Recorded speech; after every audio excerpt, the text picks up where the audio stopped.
an Unspoiled Network podcast. This is Spoil Me, covering The Wall of Storms.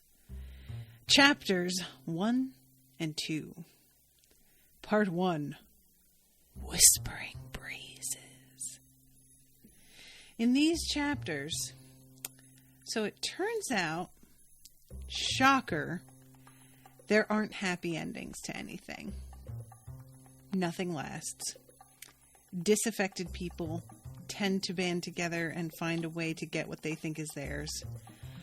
Nobody is ever happy, and the world's the worst. And I don't like any of this. Welcome to Spoil Me.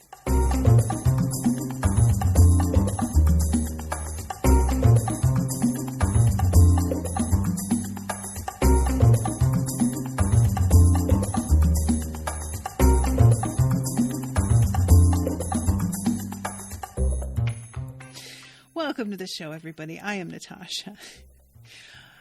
Maybe that was a bit of a harsh opening. And to be fair, I feel like Ken Liu, the author of this episode, or the author of this book, this episode, has really done something pretty smart by starting off the book with a hopeful chapter about Kuni Garu's children. Because without that to buffer it, we'd just be going into a bunch of angry men who want things that they were promised that they did not wind up getting. Now, Kyle, who commissioned this episode, I just want you to know, sir, that as much as I want to read the second book, and as excited as I am for the story to continue, I am also low-key dreading everything about it. Because basically, I have a problem with the idea that nothing is ever really over. I am big into closure. I like feeling like there's a period at the end of sentences. It's sort of part of why, like, dieting and exercise have always been a difficult thing for me to, like, get excited about, because you can't just diet to a point and then you're done and you're just the weight that you are. You can't just exercise to be in shape and you get there and you are done. It's not like an art project where you put your finishing touches and you step back and you're like, all right, I'm done. I'm going to let the paint dry. I'm going to let the clay dry. It's an ongoing process. Life is a series of starts that never actually have an end to them. They're like, any ending of anything is kind of an artificial, like, we impose that on portions of our lives. Oh, well, that part of my life ended when I left Philadelphia. That part of my life ended when I got married.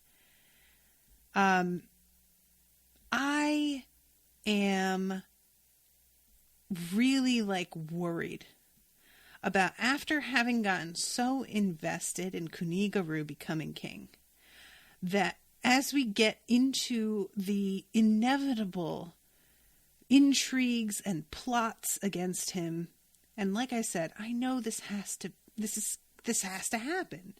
I know that. But even so, I'm dreading it, because I just want peace and quiet, and for things to go well, and for people to be okay. And that it's just never that simple. It just never is, and it's painful. Kyle writes in the comments, there hasn't been an announcement yet, but I'd bet that this is part 2 of a trilogy. Ooh. How long did it take between the first book and second book, Kyle, if you know off the top of your head? If not, don't worry about it. And then he says also, he. Yeah, like, it's honestly, I feel like this is sort of something that we, as millennials, are starting to realize is true about our country. That, like, we have these ideas of, like, okay, so we had slavery, but then that ended. We had segregation, but then that ended. There was a civil rights movement, which succeeded. There was votes for women's movement, which succeeded. And all of these different moments in history, we behave as if that is a neat and tidy end to a problem that we can wrap with a bow. Somebody signed some documents, and officially the world transformed overnight. And it's a real shock as you get older to realize that nothing is ever over in that sense either.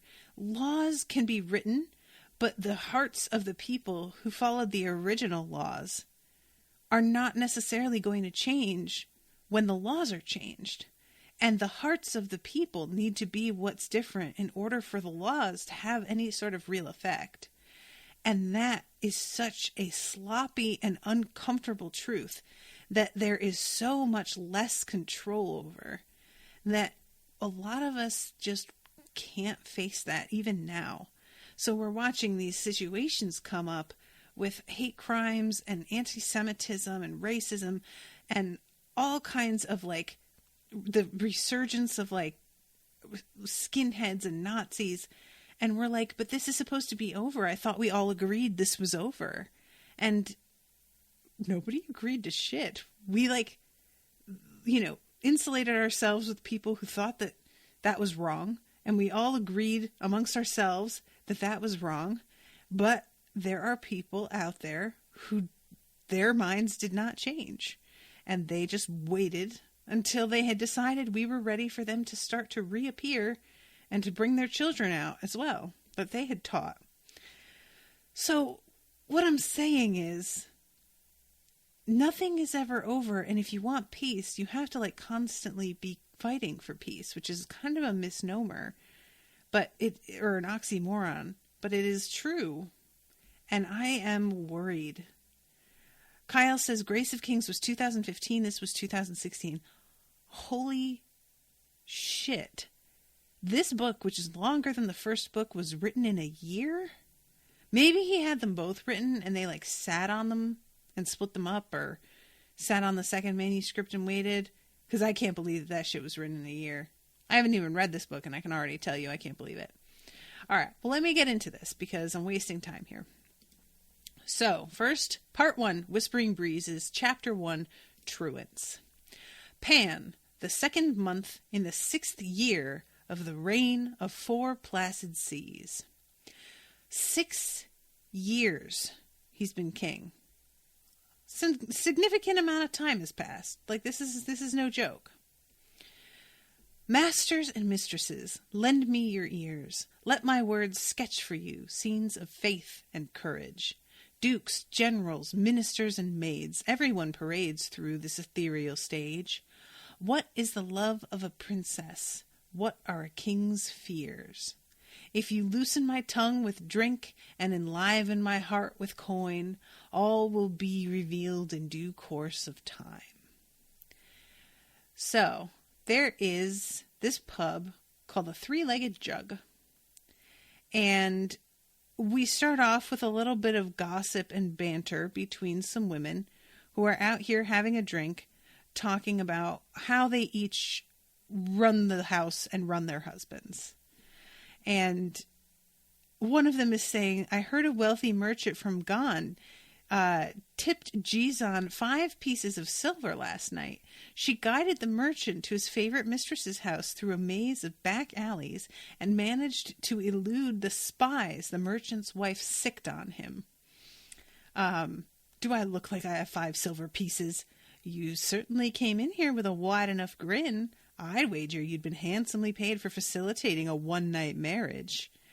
So I enjoy this. They're going back and forth, and they're all like basically talking shit. One of the women she's got a tiny bit of a drinking problem, a gambling problem that she's keeping hidden from her husband. And the women are all like, how about you buy us some drinks and we'll just pretend that we don't know anything about that. We won't tell your husband all about it. To which I was like, damn girls, that is cold-blooded. So this whole, like, I love the setting here. I'm going to read this as well. Here, inside the three-legged jug, tucked in an out-of-the-way corner of the city, warm rice wine, cold beer, and coconut arak flowed as freely as the conversation. The fire in the wood-burning stove in the corner crackled and danced, keeping the pub toasty and bathing everything in a warm light. Condensation froze against the glass windows in refined, complex patterns that blurred the view of the outside. Guests sat by threes and fours around low tables in Gioepa, relaxed and convivial, enjoying small plates of roasted peanuts dipped in taro sauce that sharpened the taste of alcohol. Guys, does that sound like the pleasantest thing ever? Because I really want to go to there. I mean, it's sort of funny that I'm feeling this way, considering that it's about to be summertime and I should not be wanting snowy outsides and ice developing on the windows and all of this, but it just sounds so cozy.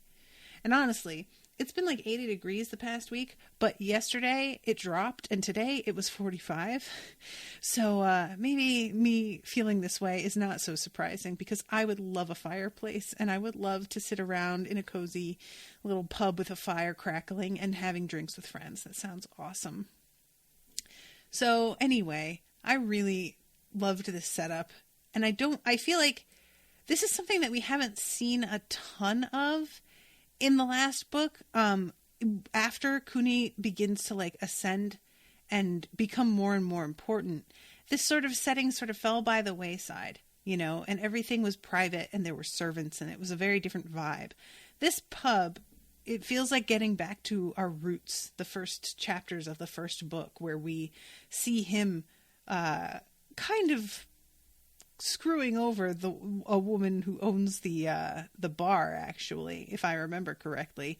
It winds up being okay, but at first I was kind of side-eyeing this guy. I'm like, I don't know about this, actually. So that's a fun reflection, I guess, of the first chapters of the first book. So there is a storyteller here who is telling the story of the fight between King Mokri and Mata Zindu. And for those who don't remember, perhaps, Mata Zindu basically never ever found his equal in a fight until he met Mokri. Mokri was not necessarily the size of Mata or anything. He was just an incredibly skilled fighter. And they went at each other for days without resting. And that sounds really filthy, actually, but you know what I mean. And when Mata finally defeated Mokri, he was wrecked over it. He was super sad. He wanted to win, but it was a tragedy to him to have to cut down somebody who was so talented and so honorable as well. Because of course that was half of what he gave a shit about. So that understandably has become the stuff of legend, and this storyteller is explaining the whole thing. Meanwhile, in the corner, there are two boys and a girl dressed up in pretty plain clothing, sitting off in the corner.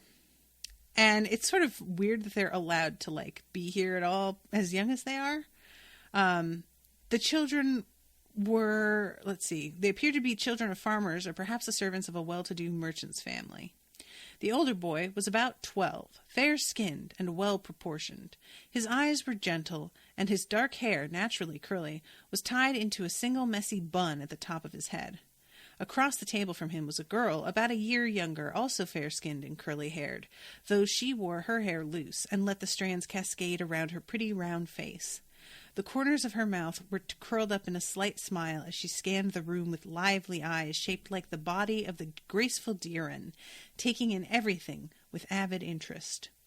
Next to her was a younger boy, about 9, whose complexion was darker and whose hair was straight and black. The older children sat on either side of him, keeping him penned between the table and the wall. The mischievous glint in his roaming eyes and his constant fidgeting offered a hint as to why. The similarity in the shapes of their features suggested they were siblings. So, let's all just say right out of the gate, the younger boy, who's fidgeting and smiling mischievously and whose eyes are roaming around the room, sounds like he takes after Kuni-guru the most. And it turns out that they are all supposed to be in class. They're all supposed to be in their rooms because they've been punished for some reason. But they all managed to sneak out. And he's very excited about it. The littlest one, Firo. But the older says, you know that this is only temporary because we're still going to have to go back to our rooms and write some dumbass essay. And sure, this is nice for right now, but like, I'm dreading having to do work and I can't really completely enjoy myself is the subtext there. And that is Timu, the oldest. So then the girl is saying, I really want to hear the story.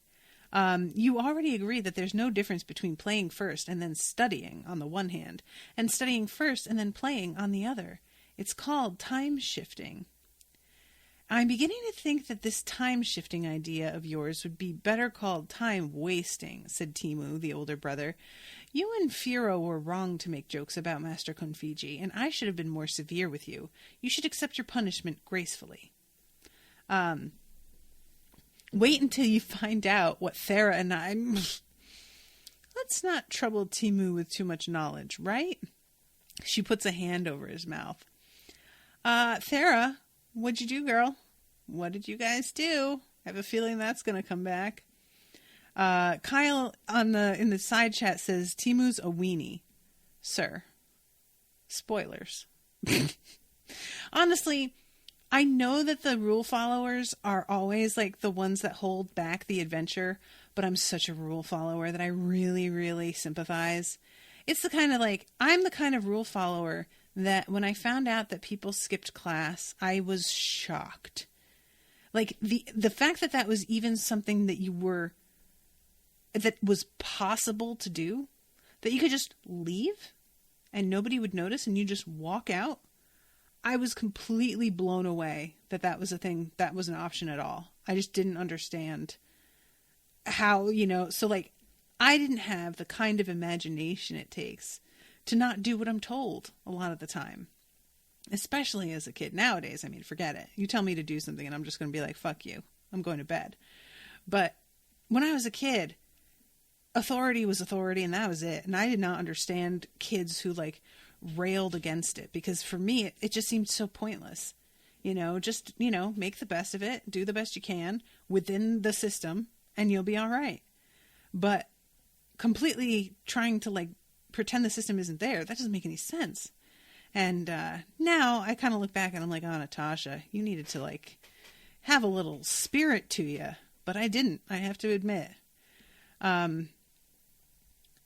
So he says the only reason that I even agreed to leave was because I needed to look after you. I'm responsible for the two of you, and you agreed to take your punishment afterward. And here comes Firo, pulling a real Kuni-guru moment, and I love this so much. Elder brother, I'm shocked. Is it not written in sage Konfiji's tales of filial devotion that the younger brother should offer the choicest specimens in a basket of plums to the elder brother as a token of his respect? Is it also not written that an elder brother should try to protect the younger brother from difficult tasks beyond his ability, since it is the duty of the stronger to defend the weaker? The essays are uncrackable nuts to me, but juicy plums to you. I am trying to live as a good moralist with my offer. I thought you'd be pleased. That is... You can't... Timu was not as practiced at this particular subspecies of the art of debate as his younger brother. His face grew red and he glared at Firo. If only you would direct your cleverness to actual schoolwork. Yo, that is a real, there's a quote from community that is one of my favorites ever, which is he's sitting outside and he's supposed to be taking classes in order to get back a degree that he has been lying and saying he's had this whole time while practicing law. And it's important that he gets this degree. And yet he can't quite seem to muster the wherewithal to do the work. And he has tried to find a million ways to not only cheat, but also waste his time pursuing women instead of actually doing what he is here for. And he goes and sits outside, and somebody comes and sits with him and is like, you know, because he tried to cheat and he got caught. And somebody's like, dude, you know, I don't really understand. You're a smart guy. Why don't you just study and do the work? You would do fine.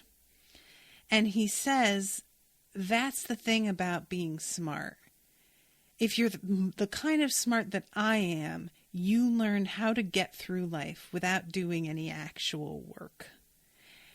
And that's one of my favorite lines, because I feel like that's something that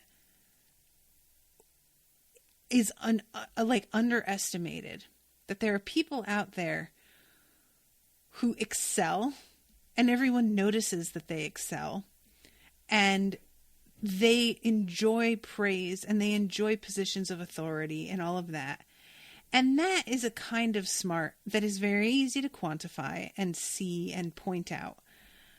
But there is another kind of smart, and that is a person who has managed to do just enough to get by, but never extended themselves beyond that because they knew there was not really a point and that they weren't really that interested in pursuing what other people were pursuing, and it didn't matter to them. And they also didn't want to draw attention to themselves because they wanted to get on with doing whatever it is they felt like, and they didn't want anybody getting in their way or telling them that they couldn't. So that's where I'm feeling like Timu is the traditionalist. He wants to apply himself. He wants praise. He wants, you know, the kind of accolades that a lot of students want to prove that they're the best. But Firo obviously is, I don't need praise. I need to do what I want to do. And if people kind of underestimate me, so much the better for me, actually. Like, I can make use of that, you know? I just find this to be a fun little, like, character setup. I really enjoy it. You should be happy that Hudotika has done the assigned reading for once, said Thera, who had been trying to maintain a straight face as the brothers argued. Now, please be quiet, both of you. I want to hear this.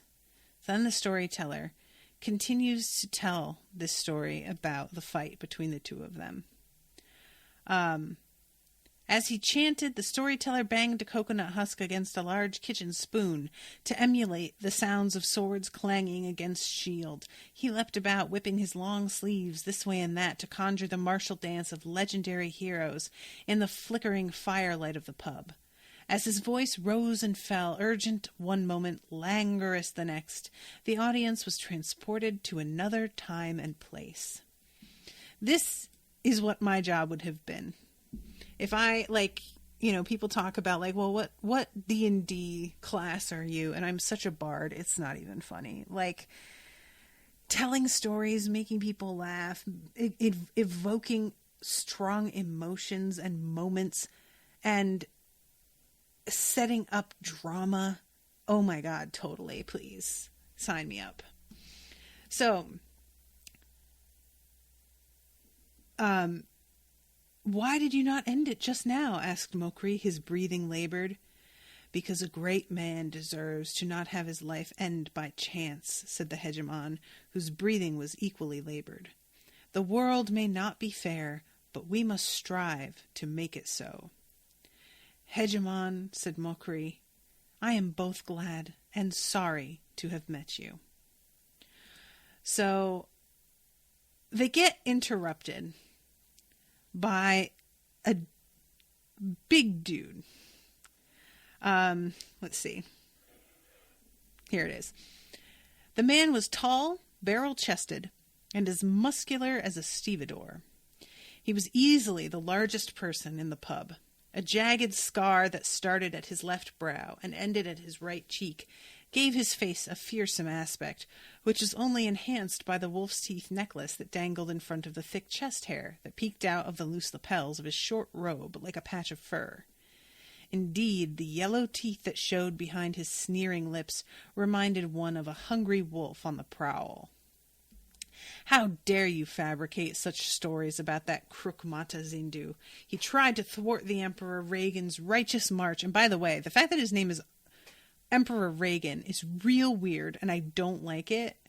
I'm going to say Emperor Reagan and try and not make it sound like Reagan, because that's just uncomfortable. And also, why did he change his name? I would like an explanation, because the last book ends with that he, changes it and this is what he's known as. But I don't really understand what that's about.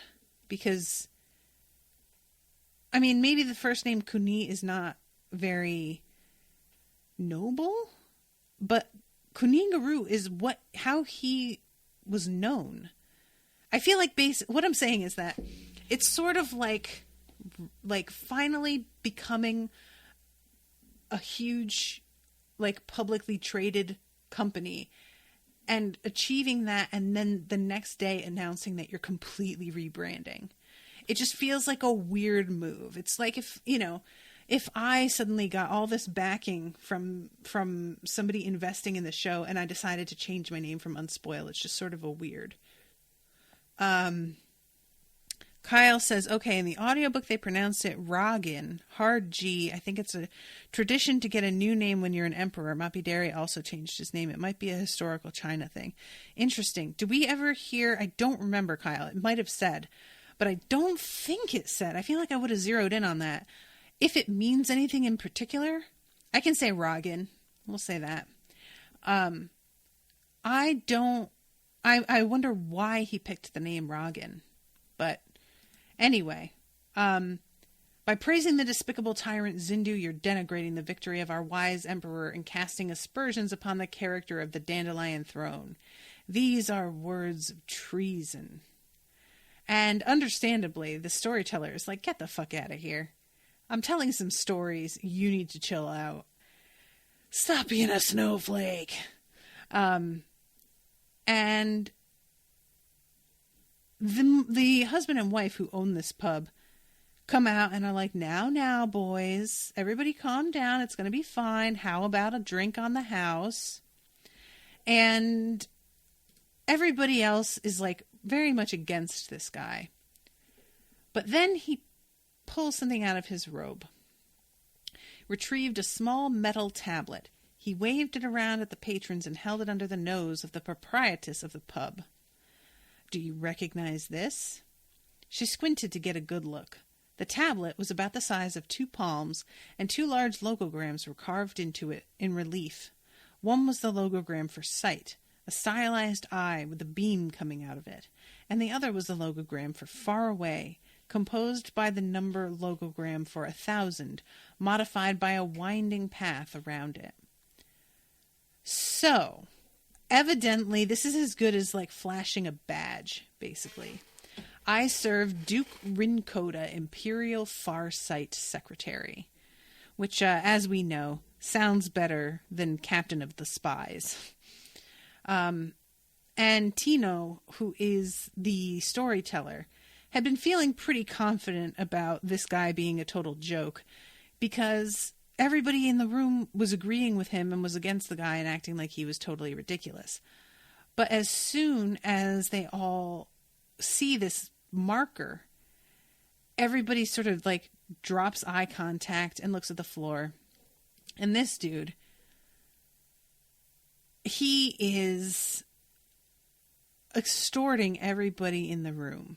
He tells him, normally I would take you to the constables for further interrogation, but I'm in a generous mood today.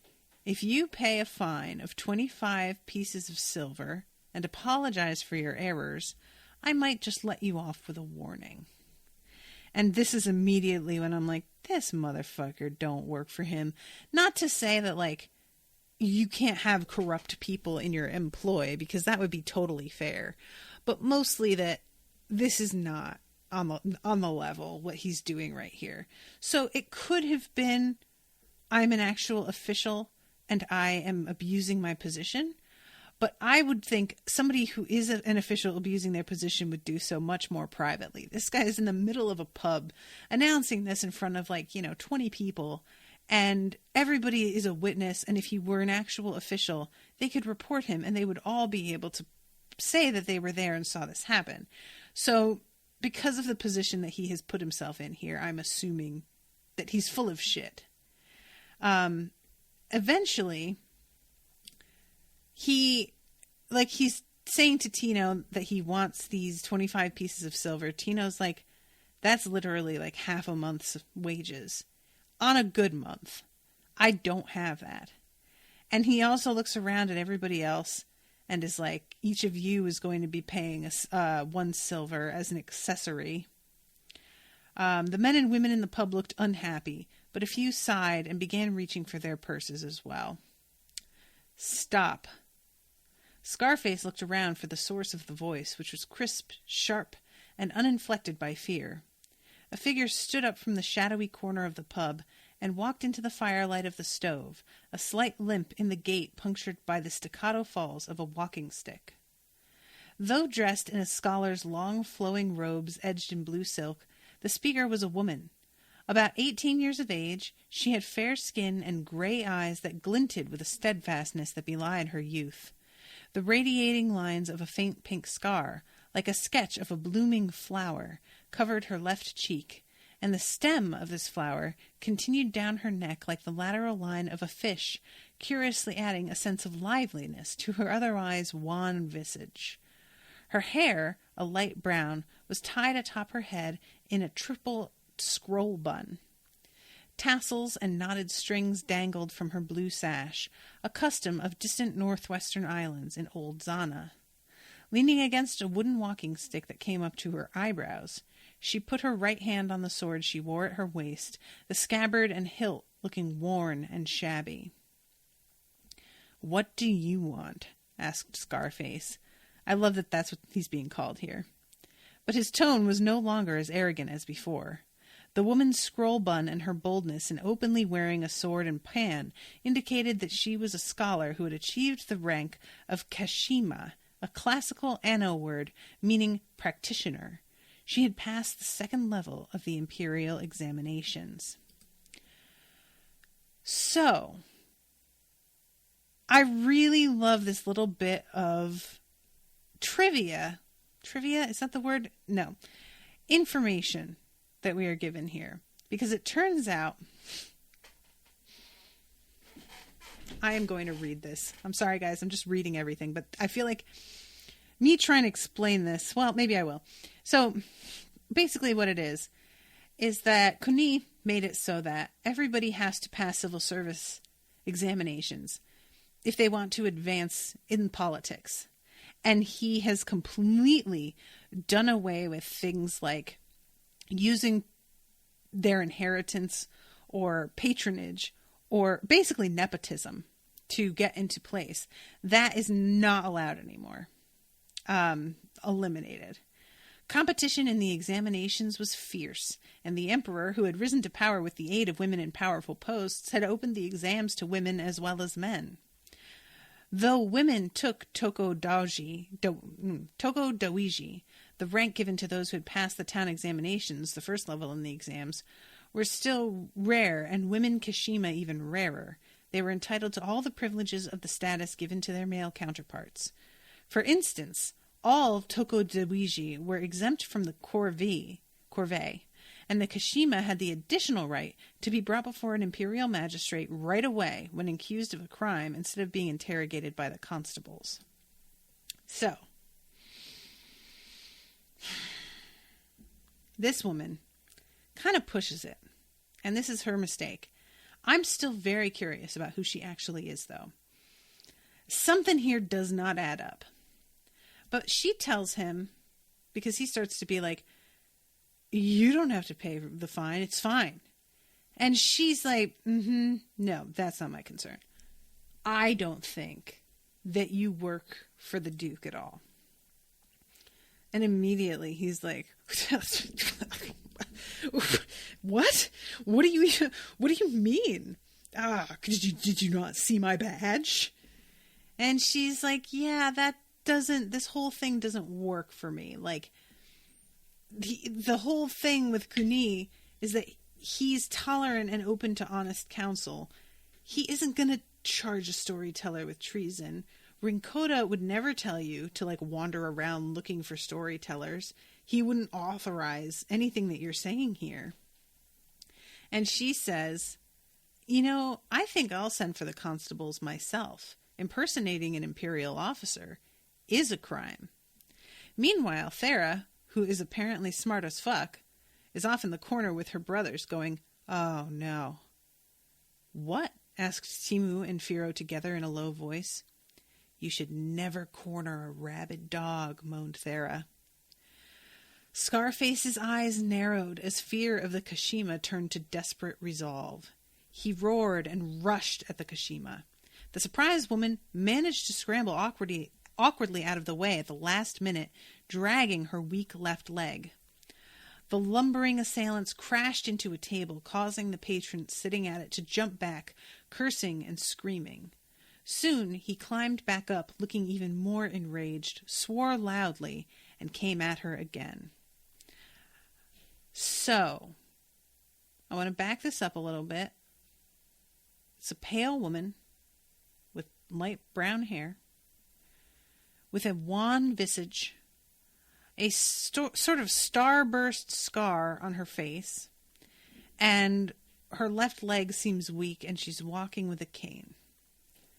I'm trying to think of a woman character that I thought was dead that isn't after all, maybe. That she's somebody that we maybe met last book that I'm supposed to recognize.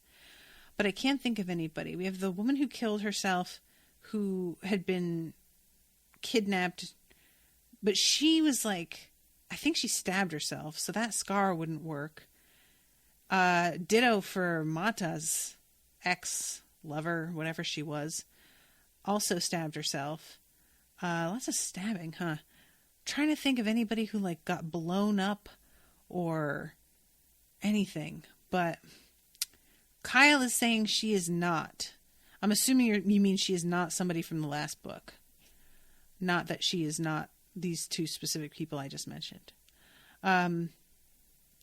The sword snapped in half crisply, and the woman was on the ground, stunned by the impact of the burly man against her body.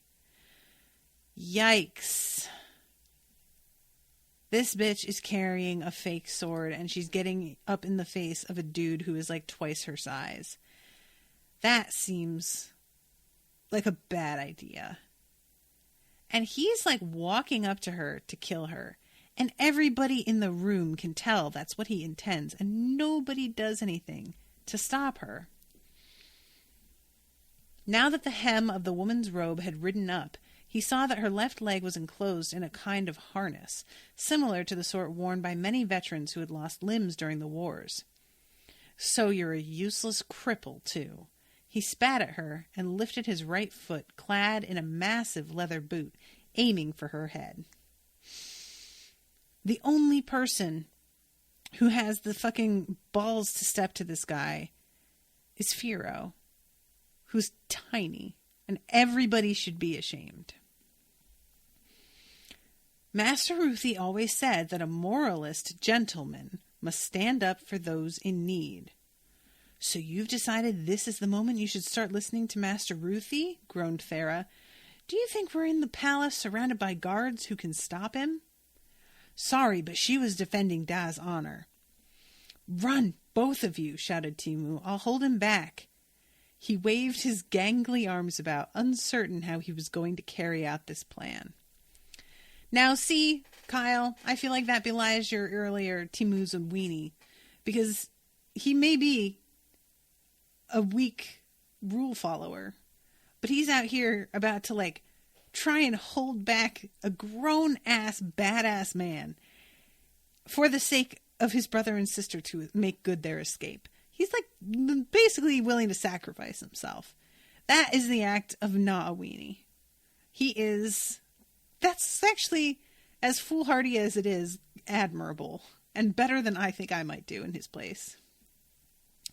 So Timu's still dancing about uncertainly, pushed them both ineffectually. Over by the stove, Scarface was examining the contents of the purse he had ripped from the woman who lay at his feet, unmoving. Maybe she was still recovering from the body blow. Instead of running, Thera jumped onto the table. "Hey, Auntie Fifi, Auntie Kira, Auntie Jizen," she shouted, and pointed at 3 of the women among those inching toward the door. They stopped to look at her, startled at having their names called by this strange girl. "Do you know her?" whispered Fifi. Jizen and Kira shook their heads. "She was sitting at the table next to ours," Kira whispered back. "I thought she might have been listening in on our talk." "Haven't you always said I can't let men push me around if I want a harmonious household after I get married?" Thera continued. "Since the menfolk are all running away with their tails between their legs, aren't you going to help me teach this oaf a lesson?" And Scarface looked from Thera to the 3 women, uncertain what was going on. But Thera wasn't going to give him time to figure things out. "Oh, Cousin Ro, practically our whole clan is here. Why are we so afraid of this dolt?" "I'm certainly not," a voice answered from the crowd. It sounded youthful, almost girlish. A bowl flew out of the shadows near the door and smashed into Scarface, drenching him in fragrant hot tea. Heck, all of us spitting on him would be enough to drown him. The crowd that had been trying to escape the pub stopped moving. The 3 women whose names had been called gaped at Scarface, who now looked like a chicken caught in a thunderstorm. They looked at each other and grinned. So, everybody starts to throw mugs and cups and bowls and things at him, which I think is so amazingly undignified. It just cuts right under this atmosphere of fear that he was trying to build. And I really enjoy this line. Crowds were delicate things. Sometimes all it took was a single example for a loose flock of sheep to turn into a wolfish mob. Since the women had such success with their first strikes, the men looked at each other and suddenly discovered their courage. Even the storyteller Tino, so obsequious a moment earlier, threw his half-drunk mug of beer at the robber. Bowls, cups, flasks, mugs flew from every direction at Scarface, who wrapped his arms about his head and stumbled about to survive the onslaught, howling in pain. The couple running the pub jumped up and down, begging people not to destroy their property. But it was too late. "We'll pay you back," shouted Timu over the din, but it was unclear if the pub-keeping couple heard him. He tossed the purse into the burning stove as a final gesture of pique, then pushed and shoved his way through the crowd. And yeah, he's big enough that when he starts to do that, people are like, all right, I'm just going to let you pass. I'm not going to keep fighting you. Smacked him right in the neck with that first bowl, boasted Firo. "Well done, Cousin Ro," Thera said, smiling. So, Thera is amazing, and I loved her. The young Kashima had been stunned when he knocks her down, but she's okay. Her name, she says, is Zomi Kidosu of Dasu. She was staring at the fire in the stove where the other half of her sword had turned to ashes. My pass. She's a long way from home, and she's been practicing writing. A lot of writing. Of course she's a real Kashima, Thera said. She's here for the grand examination. That fool burned her pass for the examination hall. That sucks. That's like a friggin' stress dream. It's like going to the SATs and they don't have your name on the list, and you're just like, but what?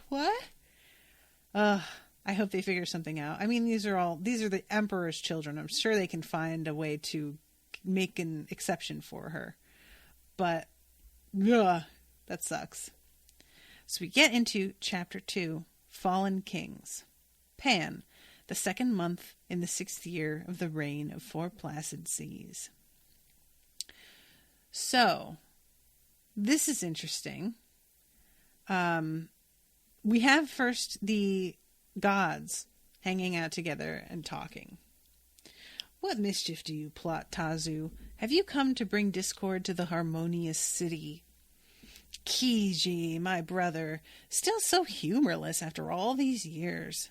Like you, I've come to observe Kuni's contest of intellects, a trial of sharp words and stalwart logograms. You have my sympathies for the tribulations of your studious young lady, but I assure you I had nothing to do with the man who ruined her day. Doesn't mean that I won't have anything more to do with him, though, now that he's gotten my interest. However, you're acting so outraged that one wonders who's the girl and who's the patron god. So, interesting. He sounds like he's going to take up for Scarface, which I'm not excited about. Tazu and Fithaweo do not besmirch my name. I rule over the shades on the other shores of the river on which nothing floats, but do not think that I desire their number to increase without good cause. And this is when, I think is it Tazu who's speaking here? Yeah. Tazu says, "What happened to doing the most interesting thing? You are all such killjoys. No matter, there's a dark stain at the foundation of the Dandelion throne, whose empire is born from Kuni's betrayal of the hegemon. Such a sin at the origin cannot be erased, and will haunt him, no matter how much good he thinks he's doing. The mortals are dissatisfied, and will make trouble no matter what you profess to desire. The scent of blood and rot draws the sharks, and I am only doing what comes naturally to me. When the storm comes, I know all of you will do the same." Yeah, look. I have to admit, the fact that Kuni became king, I'm very glad he won, but what he had to do to get it sucks. It's a bummer. We're kind of running into a similar question, and spoilers for this most recent season of Game of Thrones for those of you who are watching or who have not caught up.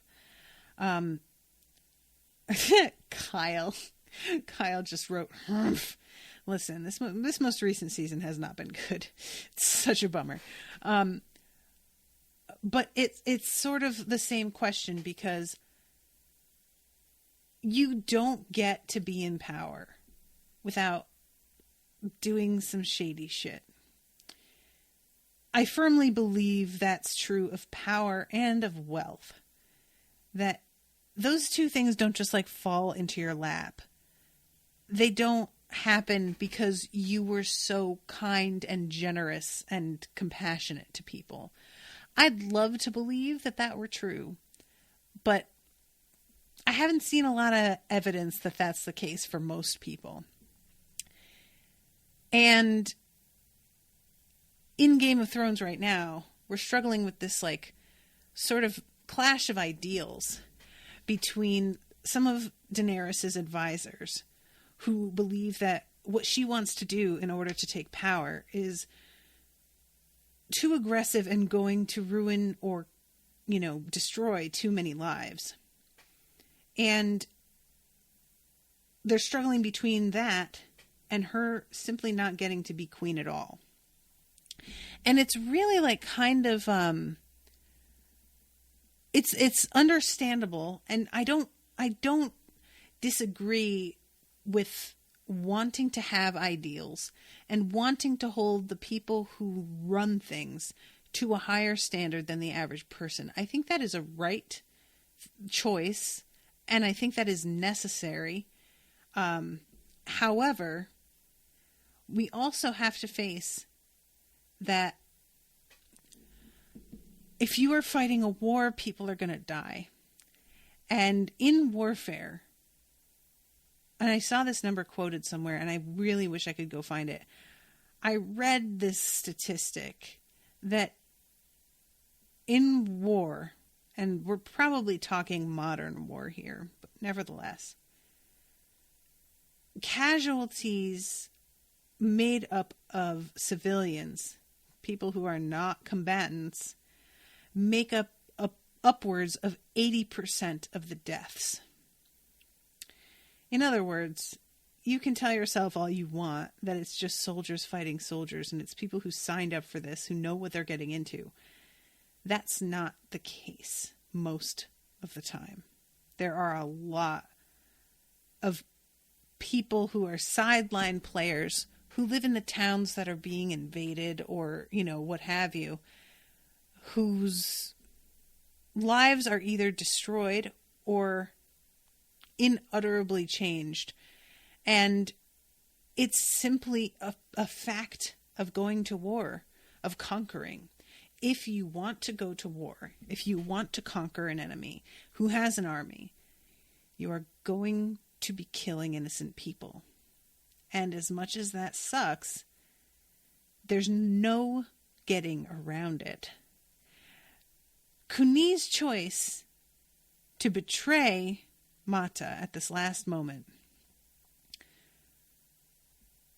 is honestly kind of weirdly admirable because he was in such a place, he had to decide what was more important. Holding on to his own honor for the sake of it, because he felt it was important for his reputation, or doing what he knew was going to be right for everyone, and sacrificing in some ways his own good name for it. Now, it may sound kind of like bullshit to be like, oh yeah, he sacrificed so much by becoming the emperor of fucking everything. And you wouldn't be wrong, fair. But when he says that there's a stain and that will haunt Kuni for the rest of his life, that's not an overstatement. We know Kuni. It's absolutely something that he's going to think about every single day. That he wouldn't be here if he hadn't betrayed someone who he had called a brother. That's a tough thing to come to terms with, So this kind, being powerful, being this kind of person, you have to be okay with making some terrible decisions. And not all of us are cut out for those terrible decisions. If you're not willing to make them, you're not going to be where you need to be. And that's the terrible price you pay, And I say it's a terrible price because if you are someone with a conscience, it is terrible. If you don't have a conscience, then you're willing to do whatever it takes and you don't care. And that makes you just a bad person. But Kuni cares a lot, So anyway, I just thought that conversation was really interesting. So, the name of Scarface is Doru Salofi. And he is mad because he got jammed, basically. He was supposed to have this scam that he's done 1,000,000 times work out easily, and it does not work now. And he's worried that it's going to come back to bite him, that maybe there's somebody who's going to come down on him, some constables, maybe he's going to be recognized, that people are going to know. So he gets hit in the back of the head as he's thinking this with a snowball. And he turns around and there's a little boy with weirdly sharp yellow teeth that look like shark's teeth.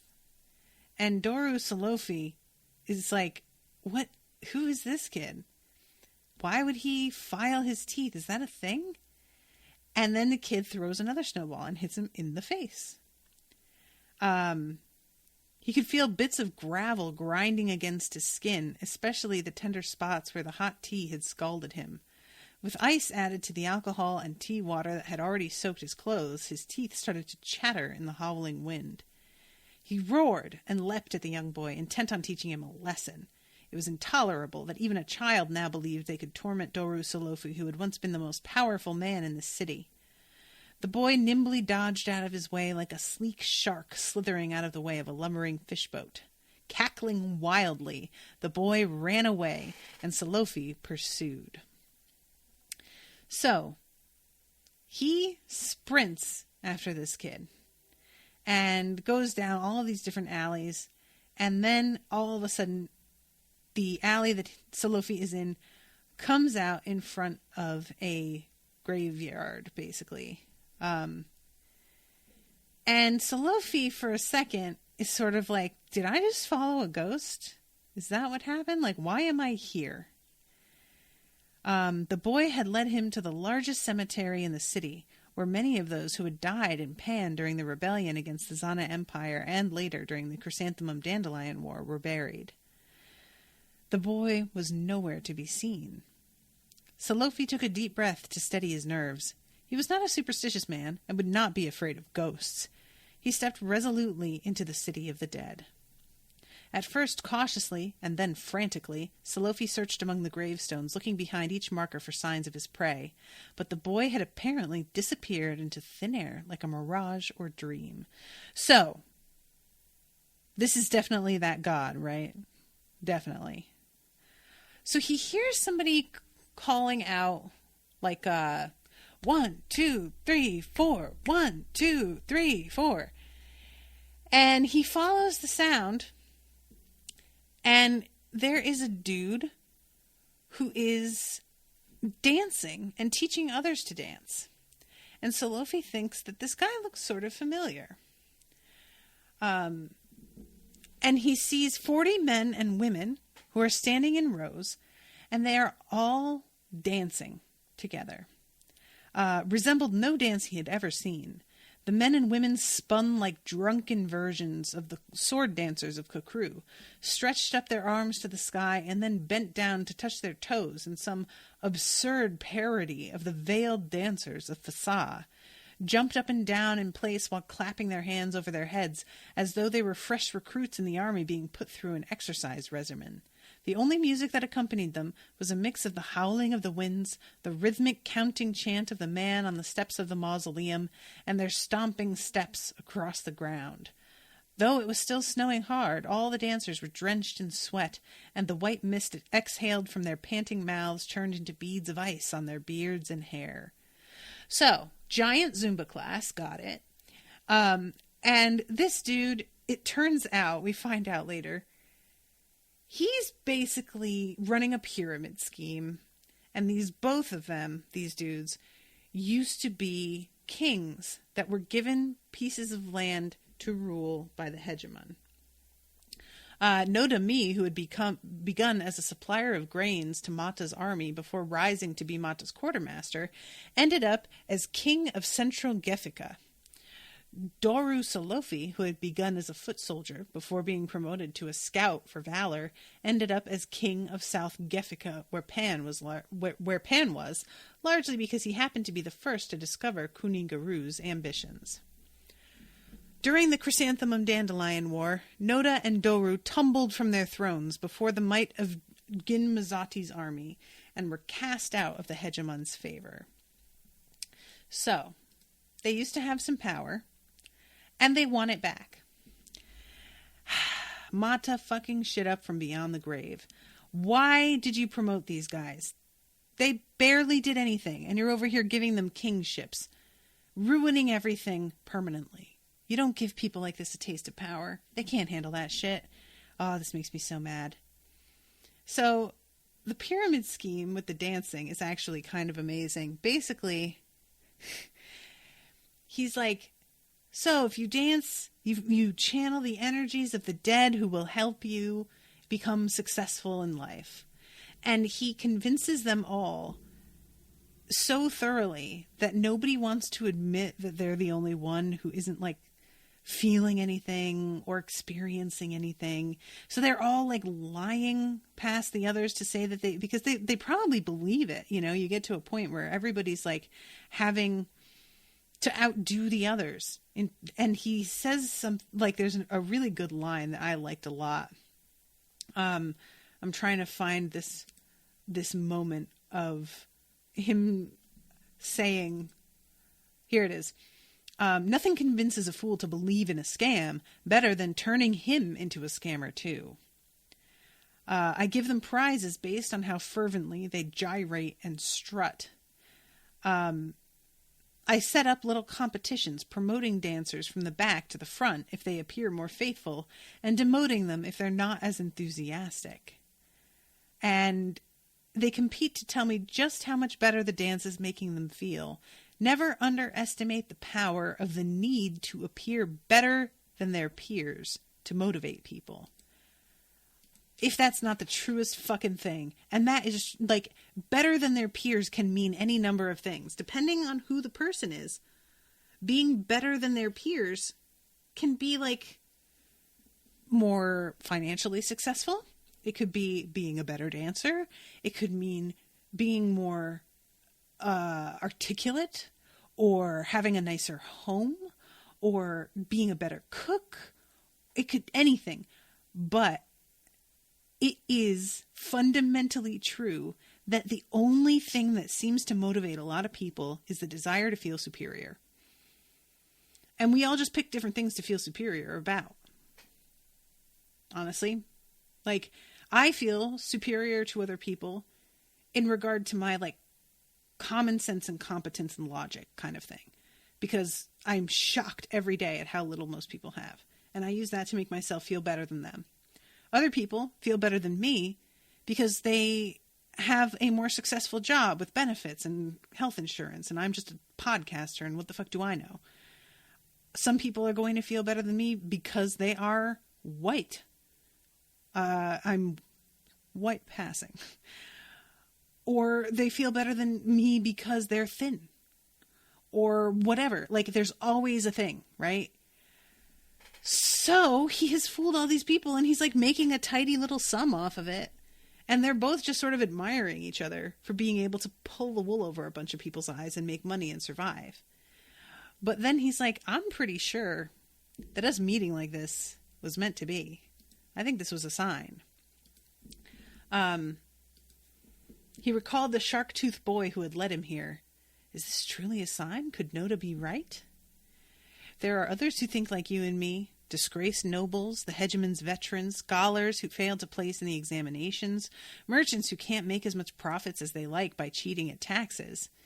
So basically, he's like, I know a bunch of pathetic wannabes who are not very good at anything, and they blame everyone else for it. We could definitely use them. Sounds right. I actually started a tag group on Facebook called How Can I Have White Privilege If I'm Not Good at Anything? And this feels like it kind of falls weirdly into that sort of like everybody's just pissed that they can't cheat the system more than they do already. Like, guys, Jesus Christ. But anyway, so that's the end of that chapter. I'm over time, so I'm going to have to go. But I'm really excited to have started this next book, even though I'm super nervous about it. Kyle, I hate you, but I love you. These books are really good. So I'm excited. Thank you again. Noda me would make a bank as an alt-right YouTuber. Oh, you know, the thing is, Kyle, is he probably would, because I don't think he'd believe anything he said. He would just be able to say what he needs to say, to just be inflammatory, and he'd know exactly how to play people. So yeah, you're right. Ugh. This world is terrible sometimes. All right, guys. Well, I'm going to run, but thank you all again so much for listening. Thank you to Kyle for coming, and I'll see you soon with a new episode. Toodaloo, motherfuckers.